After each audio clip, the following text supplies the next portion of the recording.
姫は僕が守る。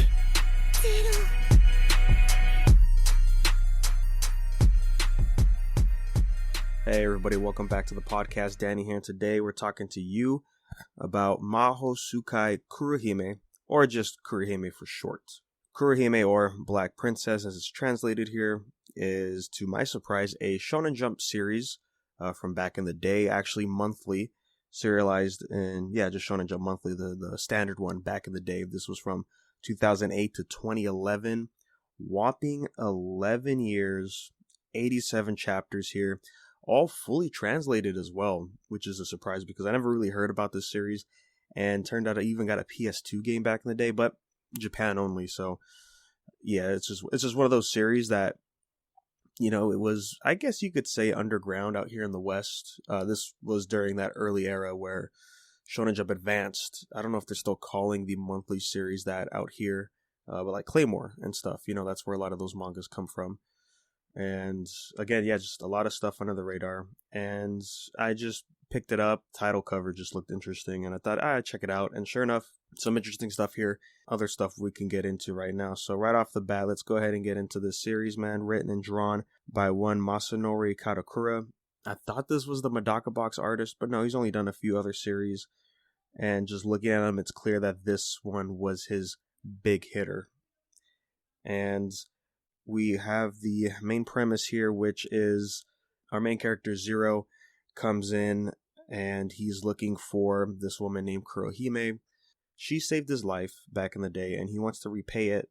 And 10 years of searching finally meets her, but it turns out something happened to her, and she was cursed by the gods for trying to fight them, and thus she has reverted into a body of a child. And she can only break the curse if she experiences love.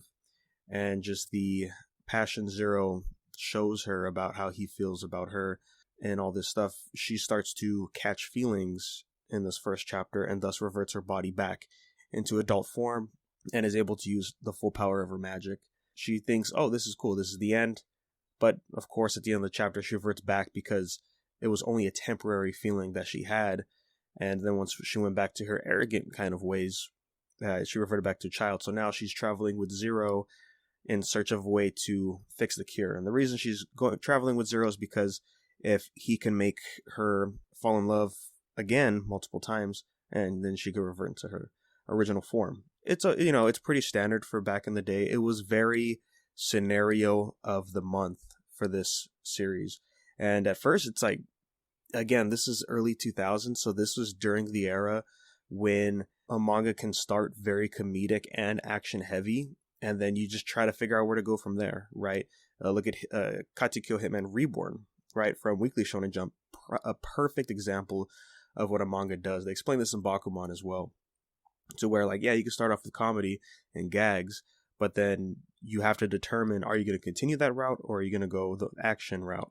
And Hitman obviously chose the action route, and here it's more or less the same. Right, there's still some comedic bits, and especially with one of the main antagonists here, Onimaru. He's a recurring villain in here, and it's just, I don't know, at times when he would show up, it just felt weird. And then we actually have serious story plot, but for a long time, it's all just scenario of the month, dilemma that's happening, that Kurohime needs to return to her adult body, so Zero tries to act brave, almost dies half the time in these scenarios. And, his last dying wish tells her something. She falls in love, heals him, and then saves the day.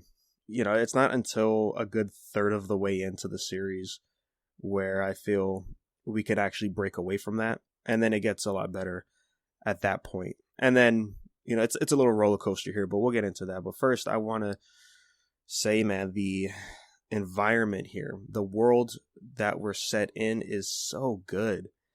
I really like it. It has a lot of Trigun vibes to it, right? It's all like just cowboys, ridiculous designs from back in the day, and then the most interesting part about this series is, like I said earlier, Kurohime uses magic, but she uses gunsmith magic. So she uses her gun and, weaves it into different positions so that way she could cast her spells.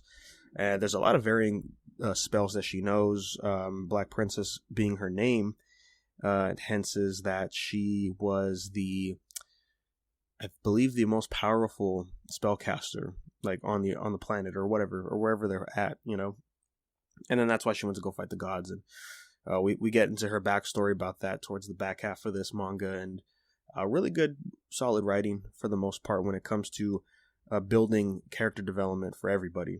From here, we just go on this journey. We're introduced to a bunch of just, generic characters for the most part until the plot starts to get serious, right? As you can probably guess, Kurohime does eventually fall in love with Zero. And, to me, it's like, yeah, we're really doing this, huh? I mean, I guess this was that era where things were fine. But yeah, Zero is a young boy, let's just say. And Kurohime is not a young woman. So, when you read it, and then we get to this climactic moment of her falling in love and accepting her feelings, it gets a little, I just reading it thinking, is this going to be okay moving forward? And then, once you read the manga and then you get to the end and just see what happens, it's fine. It's fine at the end of it. It's very weird here how her character progression is, as well as design. She has a lot of designs in here. This is the most designs I've probably ever seen for an early 2000s shonen manga for a main character. And a lot of it has to do with the curse that's inflicted on her. And just not to get too much into spoilers, but she varies a lot, right? So she turns her body into that of a young woman in the beginning, or mainly into a child, and then, transitions straight into her adult form. Well, we see some variations between there.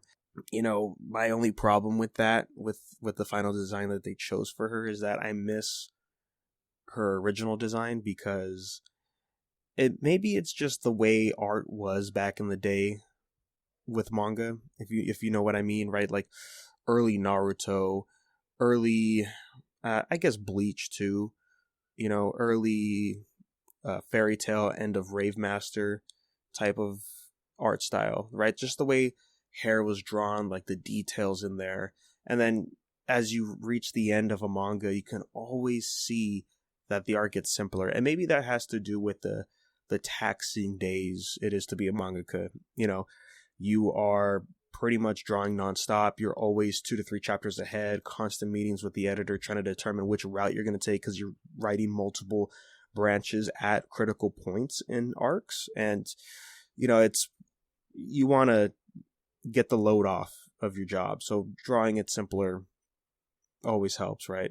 I mean, because if you don't, we're seeing delays like Berserk, right? Because the art is still phenomenal in Berserk, but look at the frequency it is when it's released. So I don't know, there's just that weird balance that mangas always have when you get to the end, and it's just like, the art got so simple.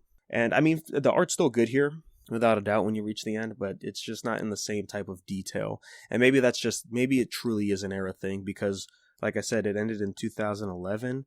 So the point I'm talking about was probably within 2009, 2010, just different art scene overall in the manga world. So I understand, but I just miss her original art style. Her original design was really, really solid. I like the cast for this a lot. Some good characters in here. Zero, not a lot of depth of Zero until he gets a critical change in his character around the third of the series. Like when things start kicking up, right?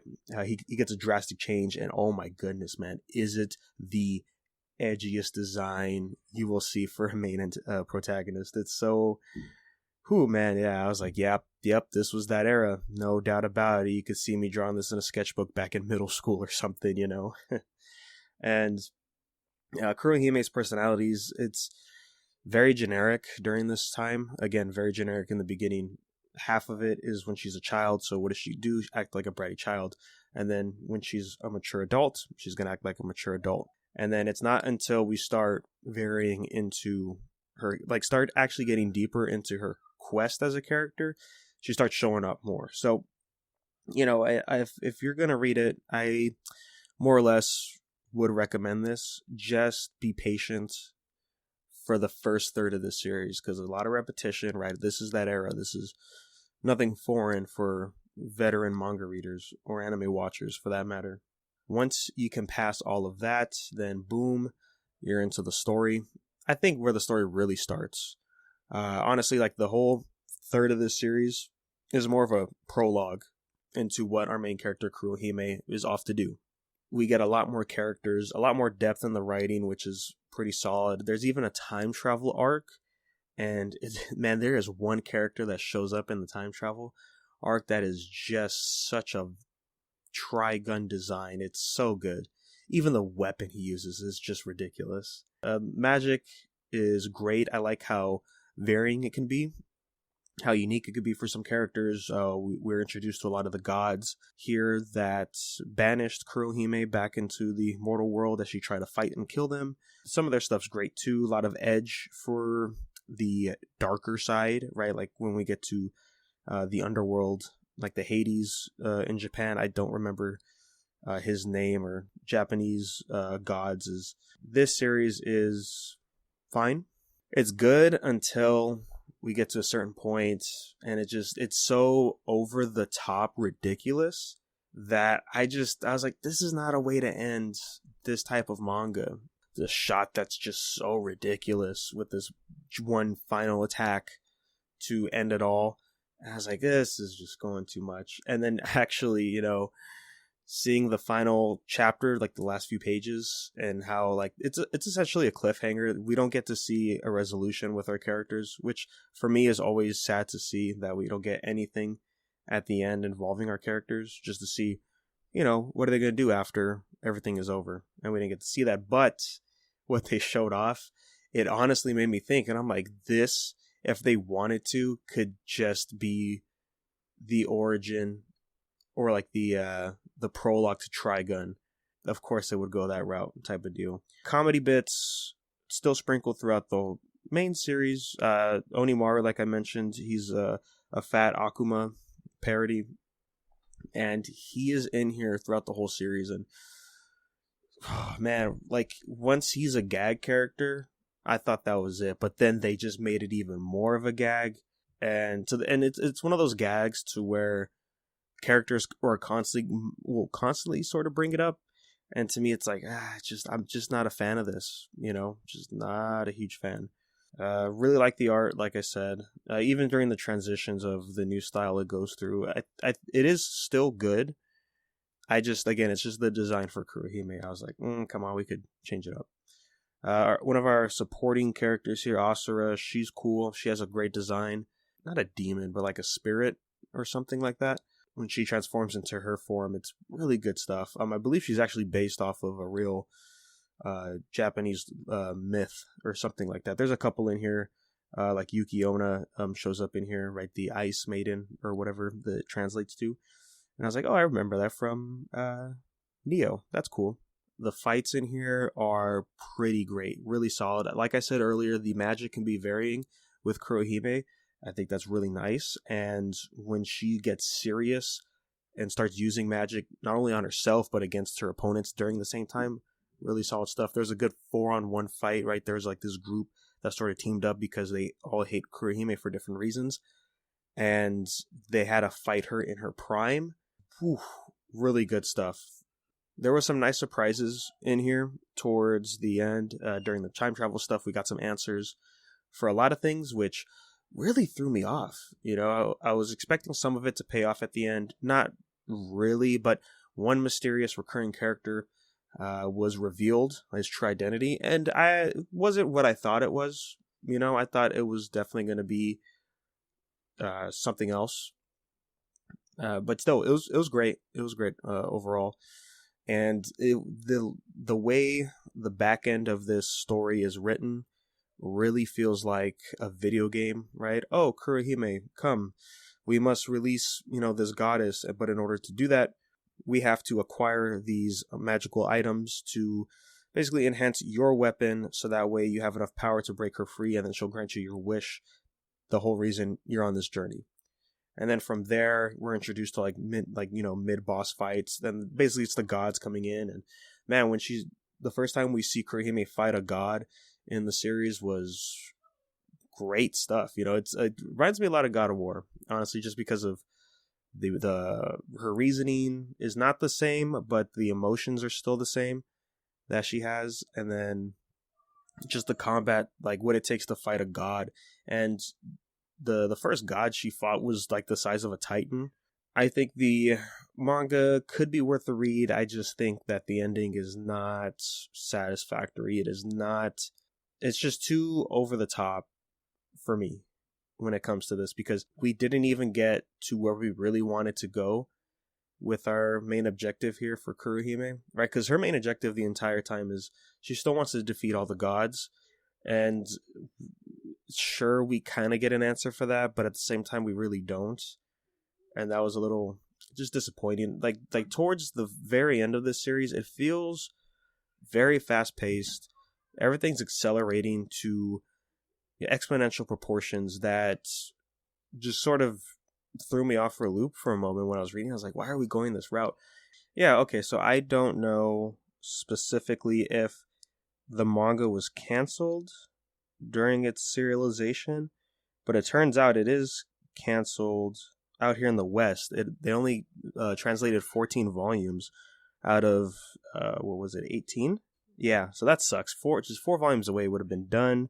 That would be my guess, is that this series got canceled, and that's why they kind of just rushed the ending and just make it over the top, so that way, maybe we could go out with a bang type of feeling. That's what this ending felt like for Kurohime. It got too ridiculous for me, and I think that's just really all I have to say, man. Definitely, I guess, check it out. The art style and the action really saves the series overall, even the writing for the most part. But again, you have to really grind through that scenario of the week situation for I believe a good like 20-30 chapters.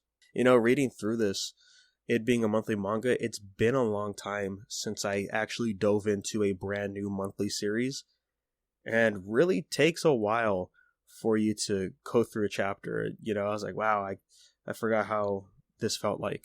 With that being said, though, that's another disappointment I have in the series, is the final chapters for this went down to about 20-23 pages each. And usually a monthly manga is around 40, so I don't know about you guys, but whenever a monthly manga starts going down to weekly manga page numbers, I always feel like, oh, come on, like we could have more here.